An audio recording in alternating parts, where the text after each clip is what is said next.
The CBS Radio Mystery Theater presents...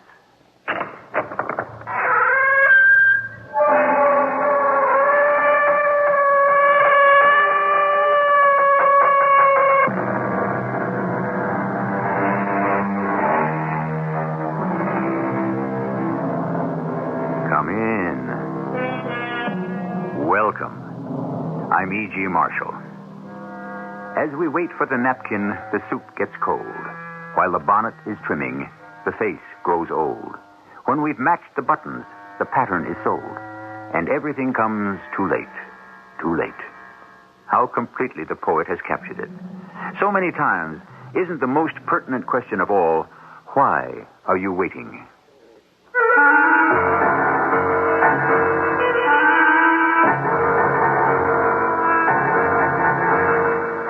Our mystery drama, Pretty Polly, was written especially for the Mystery Theater by Sam Dan and stars Tony Roberts. I'll be back shortly with Act One.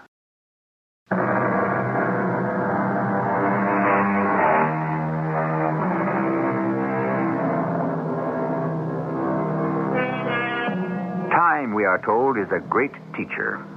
It is, however, most difficult to agree on just what it is that time actually teaches, or how well we learn the lesson. After all, time goes on, and so many of us keep making the same mistakes. And it must be said, some of us actually become pretty good at it.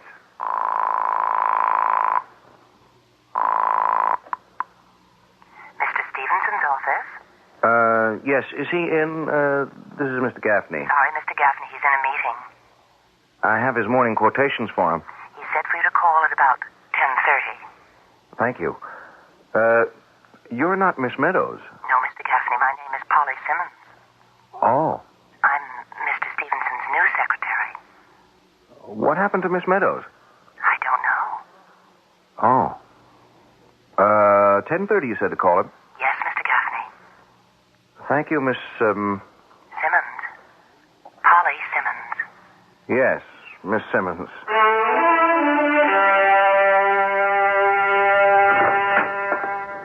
Joe? Joe? Huh? What? Joe, I've been trying to reach you for the past 15 minutes. I've been here, Walt. Yeah, but you didn't answer your phone. Oh. Maybe I fell asleep. Look, I just saw the morning gold and silver prices. Do you want to give a buy signal to some of your customers? What? Joe, what's the matter with you? Nothing. Your hearing hasn't suddenly become... Look, Walt, there's nothing the matter with me. Okay. Joe Gaffney. Mr. Gaffney, this is Polly Simmons, Mr. Stevenson's secretary. Yes, I know.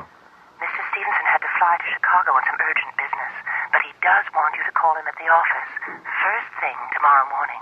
Yes, I'll do that. Thank you. Thank you very much, Miss...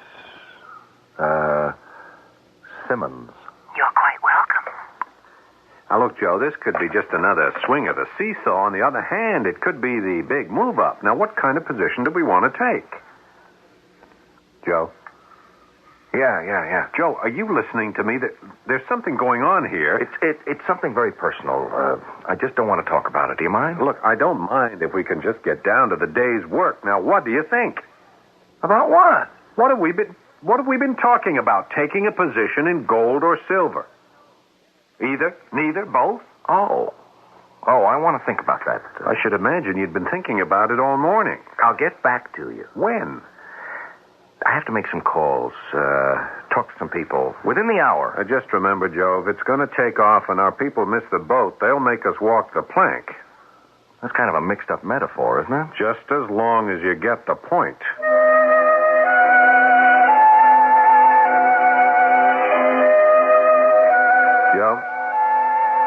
Joe? Huh? Oh, Walt. Joe, what am I going to do? Did you fall asleep again? No, I didn't. I wasn't sleeping. What are you up to, Joe? I think you should see a doctor. I told you it's something very private and very personal, and I just don't want to discuss it.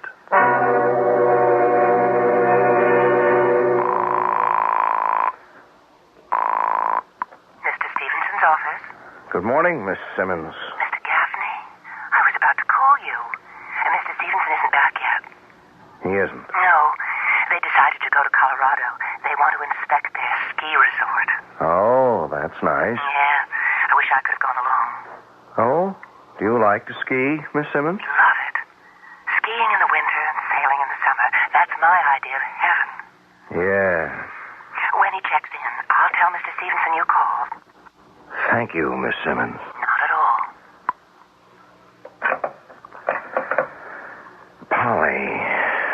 Polly Simmons. I'm in love with you. I love you, Polly. Well, that's great. Huh? Who's Polly Simmons? I didn't hear you come in. Yeah, well, naturally, you've been in your usual days. All right, so it's love. Who is she? Oh, Walt, I was just talking to myself. Oh, yeah? This is what you came for. My market letter. Check it through before you send it out. I always do. I think it analyzes exactly what most of our clients should be doing at this particular stage in the market. Good. Now, tell me, who is Polly Simmons? That's none of your business.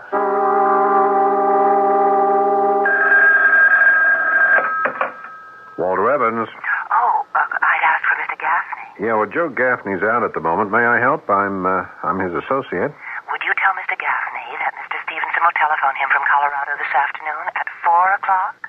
Sure will. Thank you, Mr. Evans. Thank you, Miss, Simmons. Polly Simmons.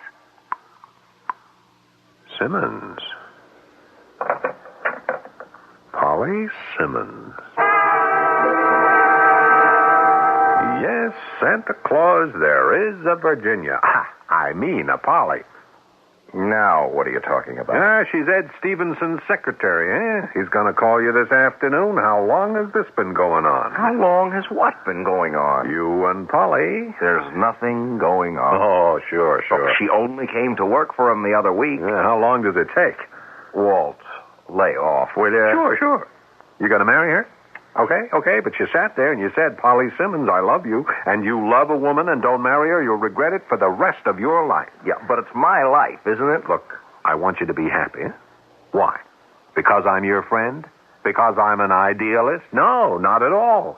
It so happens that when you're happy, you're one of the best analysts on the street, and I make an awful lot of money out of you. You want to have lunch, Walt? How come you're not having lunch with Polly Simmons? I don't even know Polly Simmons. Joe, you're talking to an old soldier. I spoke to her on the phone yesterday for the first time, and I fell in love with her voice. If you laugh, I'll punch you in the mouth. Yeah, who's laughing? And that's it. Don't tell me it can't happen. Anything can happen. People fall in love for the craziest reasons. That voice of hers. Yeah, now that you mention it, it does sound sexy. It's more than sexy. It's so warm. It's so alive. It's so vital. That's what I said, sexy. And that's the whole story. It's only the beginning. Ask her for a date. What if she's married? Her name is Miss Simmons. Well, she could be using her maiden name at work. Okay, so she's married. If you're in love, that won't stop you. Walt, this is no concern of yours. I just explained a minute ago it is. Well, all right, what if the voice is just... she doesn't have to look like her voice. She could be an old hag. You can always come up with a million reasons why not to do something. Don't knock it. That's how I made you rich. Yeah, but this is different. Do you or don't you want to go to lunch?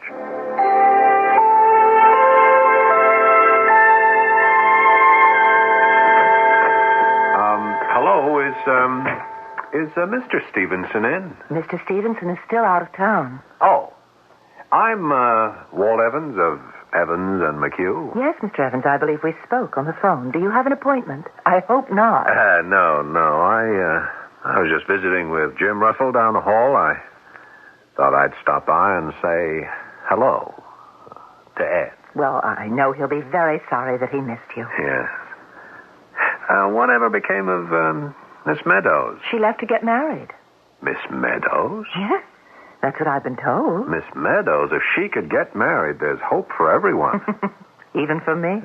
You mean you're not married, Miss Simmons? I'm afraid not. How is that possible? Oh, I suppose it's because no one ever asked me. I can assure you, Miss Simmons, if I weren't married, I'd ask you myself. And I should consider it. Very seriously. My my boy. She's beautiful, she's single, and she wants to get married. Who? Don't act dumb, Joe. Don't pretend. I saw her. I spoke to her. If you don't marry her, I'll divorce Dottie, and I'll marry her myself. Walt, I wish you would mind your own business. I'll say it again. This is my business. We spoke, Polly Simmons and I. Look, she's somewhere in between 25 and 30. She has long black hair. She has flashing black eyes. She has a complexion that makes you think of milk and honey. She's tall. She's slender, graceful. The gentle curves of her body seem to float within a dress. I never heard you talk like that. I have never seen anyone like Polly Simmons. And she's single. She looks like that and she's single? How's that possible? And she wants to get married. Well, what? What are you waiting for? Ask her for a date. Okay. You had raised some entirely legitimate objections. She could be a dog. She could be married, and so on and so forth. These have all been put to rest. Your move. I don't know. Look, Joe, I went to a certain amount of trouble on your account. I didn't ask you to. What is a friend? Someone who doesn't wait to be asked.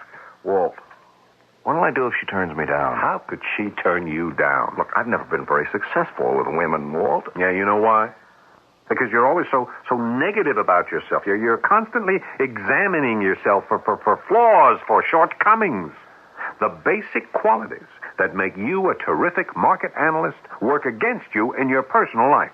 Well, I can't help that, Walt. You listen to this voice on the phone, this glorious voice so filled with promise, and you treat it like a prospectus from a company that's out to sell stock. Where are the problems? I've just investigated for you. There are no problems. Yeah, maybe not with her, Walt, but there are with me. What problems are there with you? I'm not an exciting guy. Sure, she's got enough excitement for both of you. I can tell so much from her voice. She likes to go out a lot. She likes to have fun. Well, what's wrong with that? Well, I'm a quiet guy. Well, basically, that's what most girls want. I can tell, Walt. It wouldn't work out. I wouldn't even know how to ask her. Oh, what's there to know? Get her on the phone. Come on. Now?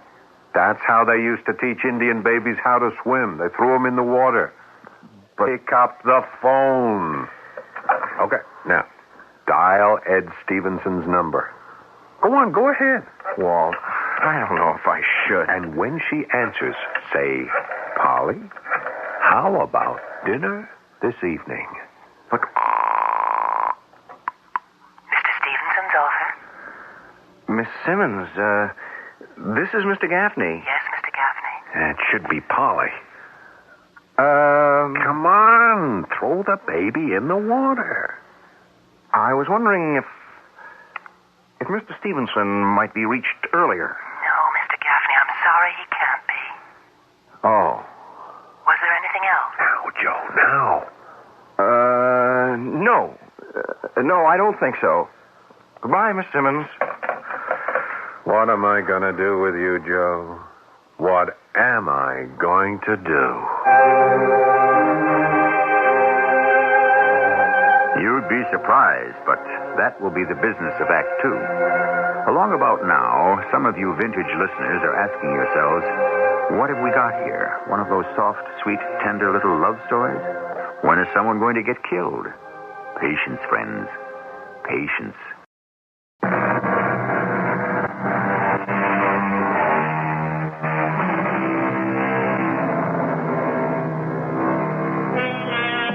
They say that faint heart never won fair lady, to which we might add, there's many a fellow who wishes he hadn't been quite so courageous. But here we have the basic ingredients. We have the fair lady, Polly Simmons. We have the faint heart, Joe Gaffney. And now we shall permit nature to take its course. You got to do it, Joe. Walt, why is it your affair? Affair. It should only be your affair. I don't interfere in your personal life. That's because you don't have to.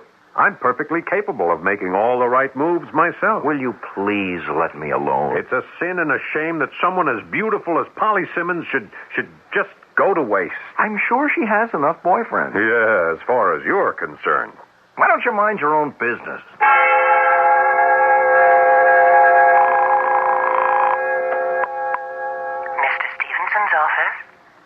Good morning, Miss Simmons. Good morning, Mr. Gaffney. Oh, you recognize my voice? Yes, it's quite distinctive. Really? Is Mr. Stevenson in? They're at a budget meeting this morning.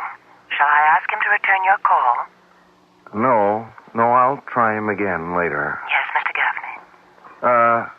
Miss Simmons. Yes, Mr. Gaffney. It wasn't really important.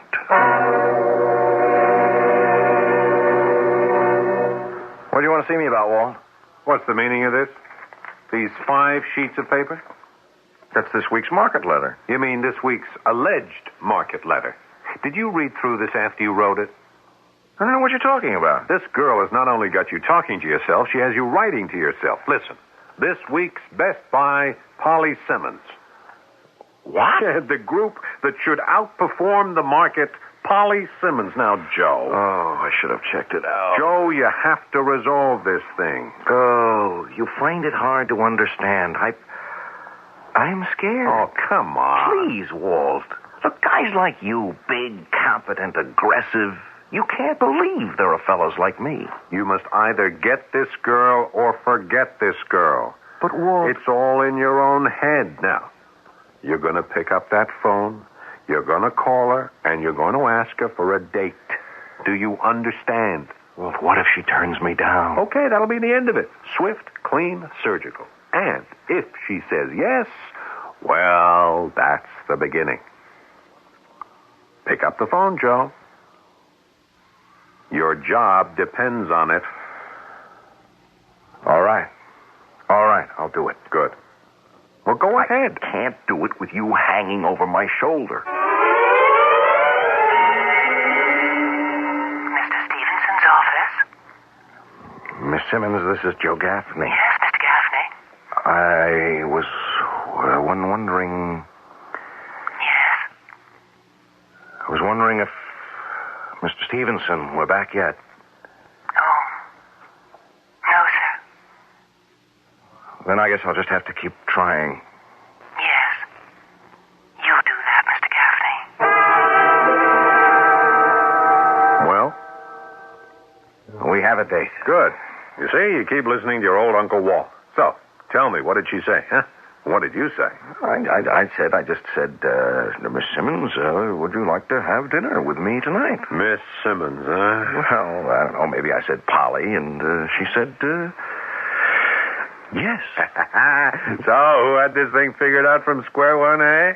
Now, you take her to a nice quiet place where you can talk, you understand, and you make sure you talk about her. Most women like that. Oh, look, Walt, do you mind if I get back to work now?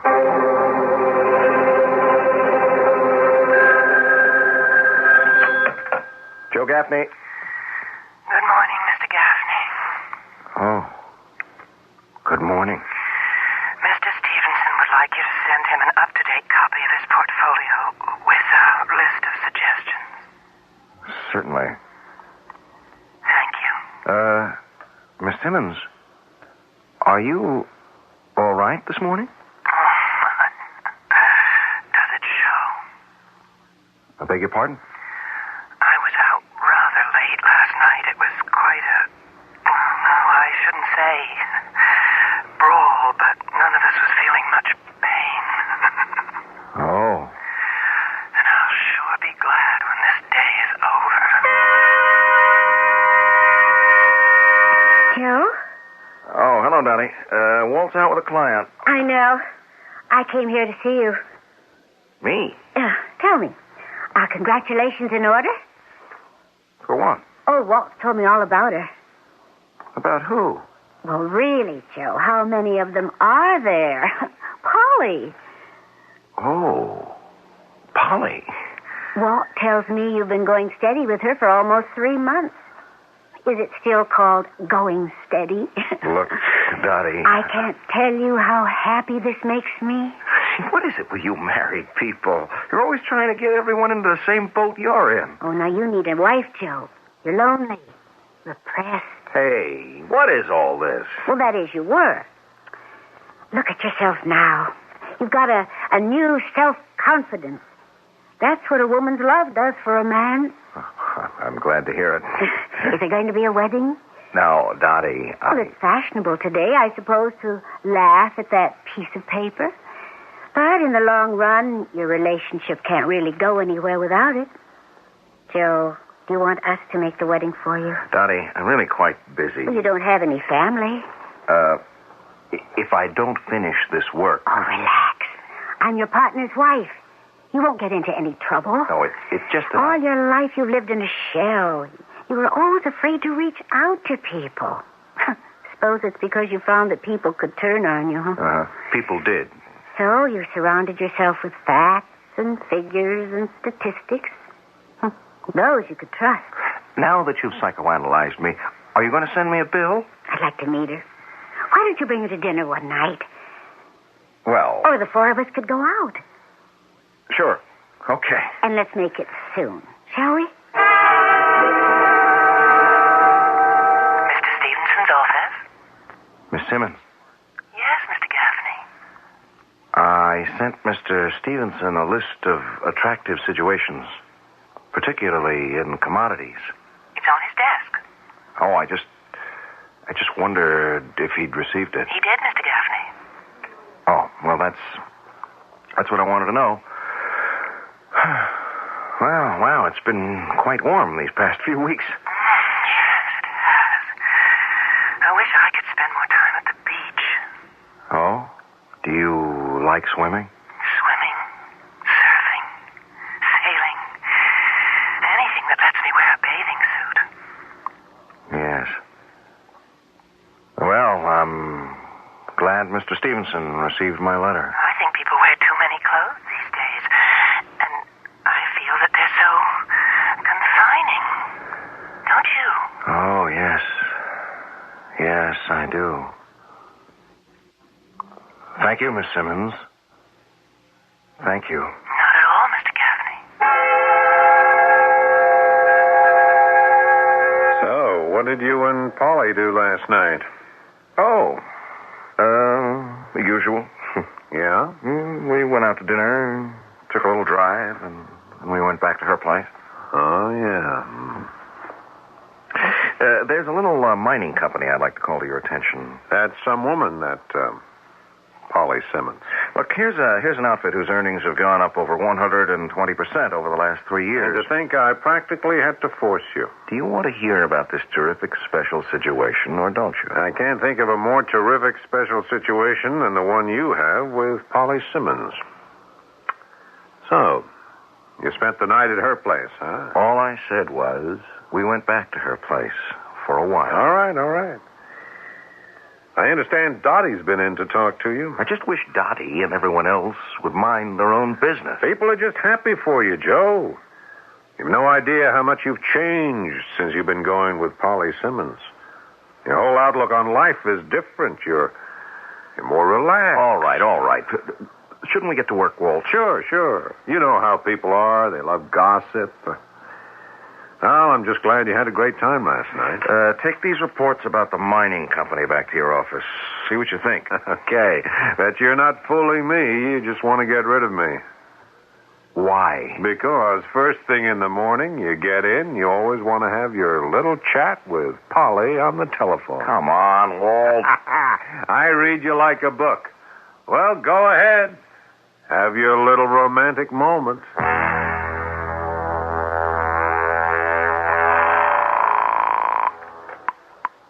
Mr. Stevenson's office? Oh. This is Mr. Gaffney. Yes? Of Evans and McHugh. Yes, sir? Is Mr. Stevenson in? I'm afraid he can't talk to anyone right now. Oh. Is Miss Simmons in? Miss Simmons? Yes, Polly Simmons. No. No. Was she off today? Miss Simmons is dead. What did you say? I suppose it'll be on the radio news any time now. The police just found her body. She's been murdered. You can't be serious. The police are here now. They're talking to Mr. Stevenson. She's dead? No. No, she can't be.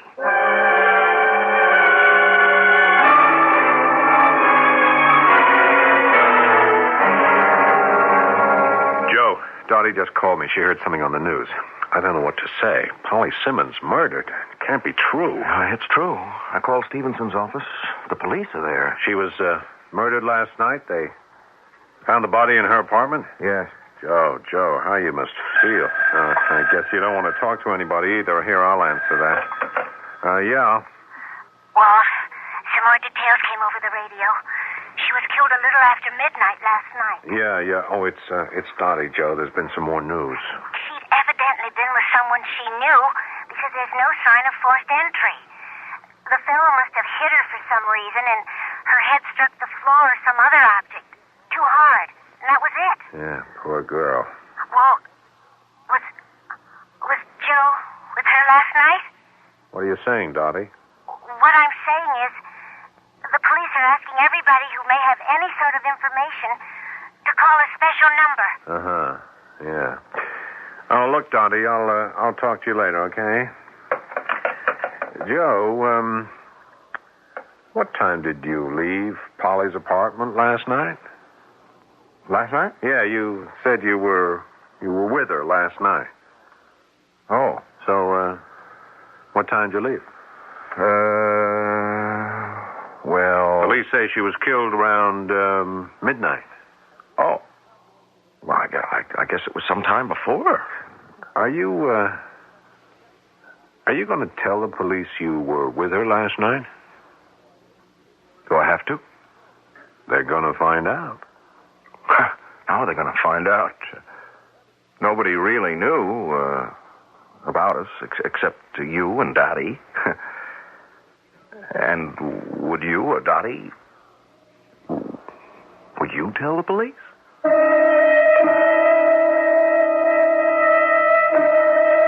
What a question. You take words like morality, duty, and so forth. You talk about a citizen's obligation, and so on. The truth is that these things are all abstractions. On the other hand, a friend is someone definite. He has form, shape, substance. You do not lightly sever all human feeling for him. You cannot simply sell him down the river. Or can you? The answer lies in Act 3, shortly.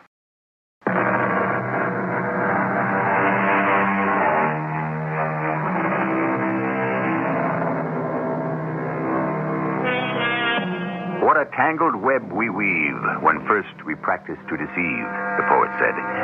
And the strands of this web can wind themselves into the rope that will hang us. Our friend Joe Gaffney has been playing at a game of love.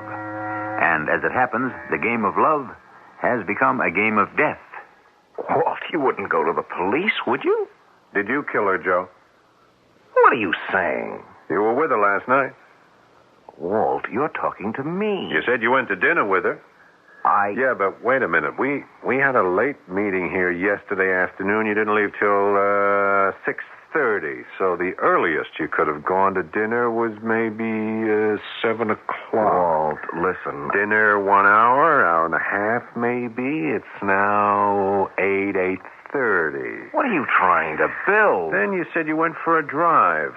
How long? An hour? 2 hours? So what? It's now 10:30, and then you went to her place. I will quote you for a while. What's a while? Walt, listen to me. Midnight, she's murdered. How long was that while you spent with her? Starting at about 10:30. Walt, I swear I didn't kill her. Yeah. Walt, where are you going? Right now, at this minute, I don't know.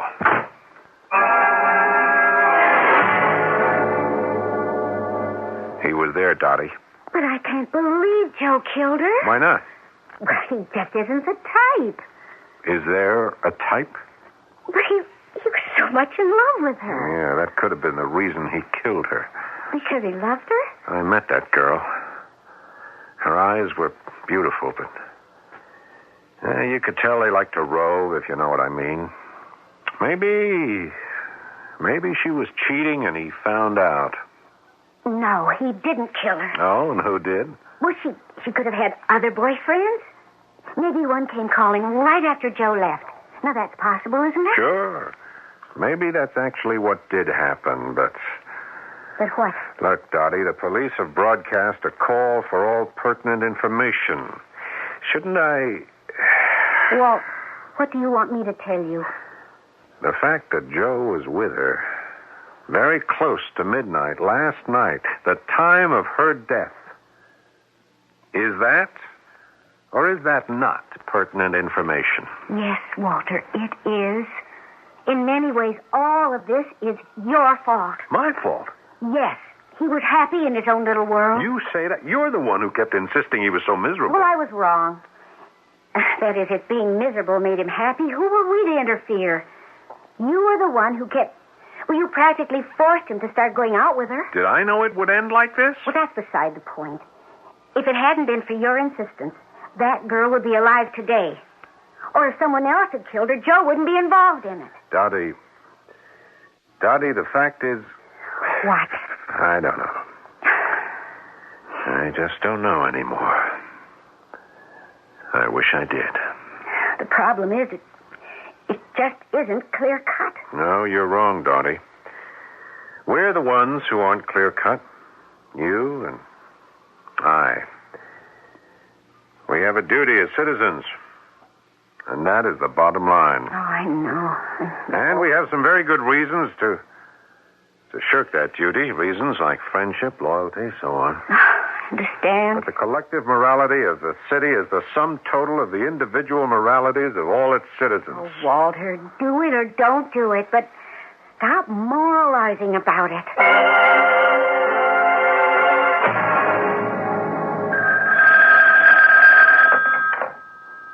Hello, Joe Gaffney. Mr. Gaffney, this is Mr. Stevenson's secretary. What? When Mr. Stevenson's secretary is dead. Oh, I'm sorry. I should have said his new secretary. Oh. Did you know Miss Simmons very well? Yes, I knew her. Mr. Stevenson wants more information on that mining stock. Mr. Gaffney? Oh. Yes, I'll send it by messenger right away. You all right? What did you say, Miss... Smith, Dolores Smith. Yes. I guess it's remarkable how life just goes on. We don't even pause. Oh, well. There's no sentiment in this business. Or any business. Well, I don't know, Mr. Gaffney. Some people are capable of sentiment. Oh? Do you know any? Well, I guess there's me, for instance. Really? Well, you must be a very unusual young lady, Miss... Smith. Dolores Smith. You say you weren't there at about midnight last night, Yes, Lieutenant. but you told Mr. Walter Evans. I know what I told him. It would have looked better for you if you'd come forward with this information voluntarily. What information? Oh, regardless of the time, you should have told us that you'd seen her last night. But I didn't see her last night. Mr. Walter Evans says that... Forget what I told Walter Evans. I can't see how that could work. The DA won't want to forget. I don't think the jury will either. Lieutenant Marker, the truth is, I never went anywhere with Polly Simmons. I don't even know what she looked like. You know what you're saying. Lieutenant, let me tell you the whole story. Let me begin at the beginning.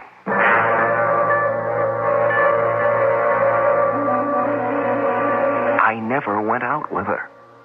Never. And that is your story? Lieutenant, please, believe me. It's not a great one or even a very good one, but it's a new one. Well, it's true. There's some holes. Why didn't you just tell Walter Evans to mind his own business? I did, but when a man's your partner and he has this idea that he's going to do you a good turn... Very well. So you lied to him when you said you'd asked her for a date? Yes, Lieutenant, that was a lie. Then why couldn't you at least tell a lie that would get you off the hook?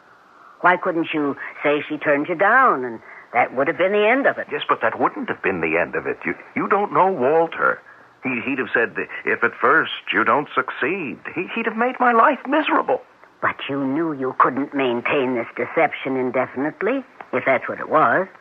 You knew you were getting in deeper after a couple of weeks. Why couldn't you tell Walter Evans that you and Miss Simmons had broken off? Because after a while, it began to be real. Real? Yes, I would tell Walter lies about the things Polly and I had done the night before. But as I told them, they began to get real.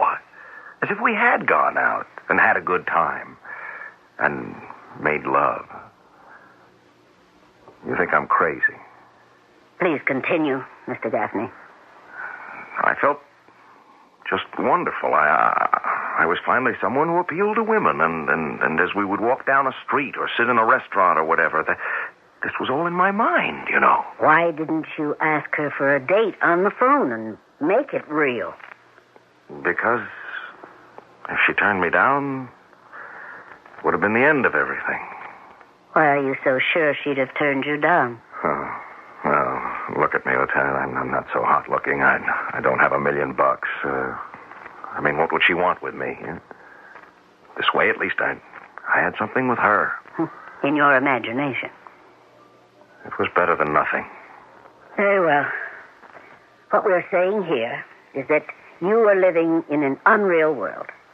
There are cases like this. A person creates a fantasy world. Yeah, well, that's what it was. In the daytime, you work here in your office. You do your job. That's reality. But where are you at night? Where? When you're supposed to be out with her, having dinner or dancing or going to a show or making love. Where are you? I don't know. Home, I guess. Can you be sure? Do you really know? Is it possible you're not somewhere around her apartment house, watching for her? Maybe on this night you see her come home with another man. Maybe it looks very much like they're going into her place to have a real good time. Lieutenant. Did you wait for him to leave? Did you go up there afterwards, furious and a feeling of betrayal? Did you start to hit her? And did she fall down and strike her head? No. No? I don't know. Mr. Gaffney, I don't know either. I was told to have you booked as a material witness. What does that mean? In simple English, it means we think you did it. But we'd like to have a little more evidence before we say so.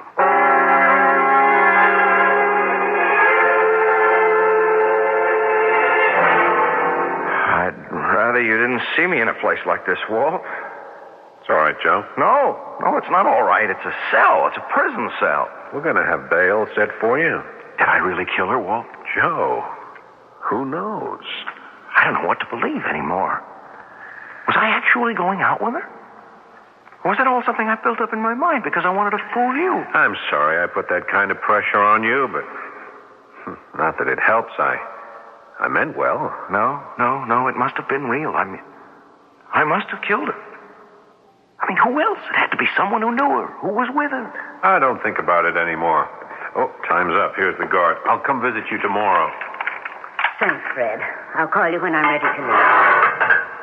Oh, you're the detective I spoke to, huh? Lieutenant... Marker. Yes, Lieutenant Marker. How'd you do? I was looking for you, Mr. Evans. For me? They said you'd come down here to the city jail to visit Mr. Gaffney.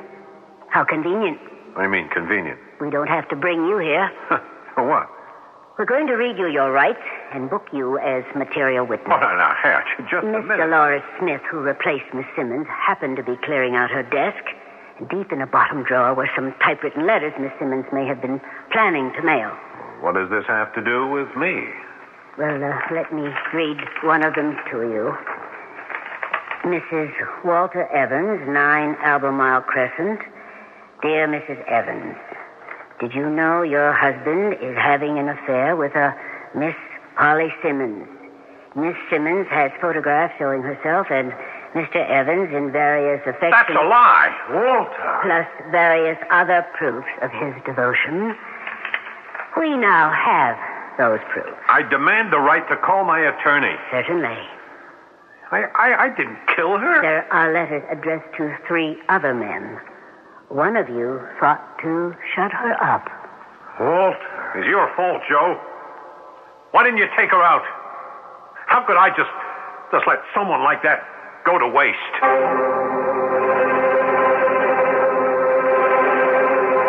Mr. Stevenson's office? Miss Smith, this is... Oh, yes. I know. Mr. Gaffney. I want to thank you for... Well... Oh, I was just cleaning out her desk, and well, it was my duty to go to the police, wasn't it? Yes, of course. I want to thank you. Mr. Gaffney, do you mind if I say something? You have absolutely the most terrific voice I ever heard in all my life. What? I know I'm speaking out of turn. No. Go ahead. If you're anything at all the way you sound, you must really be something. How'd you like to find out? Have dinner with me. Tonight.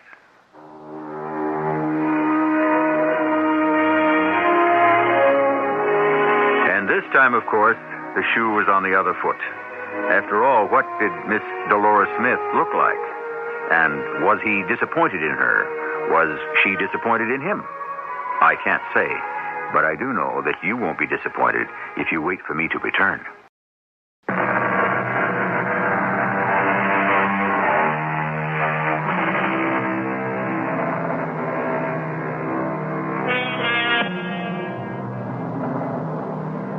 The truth of the matter, every reality began once as a fantasy. And so we may ask, when, at what point, does the transformation take place? When do dreams become real? And how real do they become? Are we what we are, or are we what we think and hope and dream we are? The proverb says, who rides a tiger dares not dismount. But it should also be said that he who rides an illusion has saddled the most dangerous beast of all. Our cast included Tony Roberts, Paul Hecht, Marion Seldes, and Evie Juster. The entire production was under the direction of Hyman Brown. This is E.G. Marshall inviting you to return to our Mystery Theater for another adventure in the macabre. Until next time, pleasant dreams.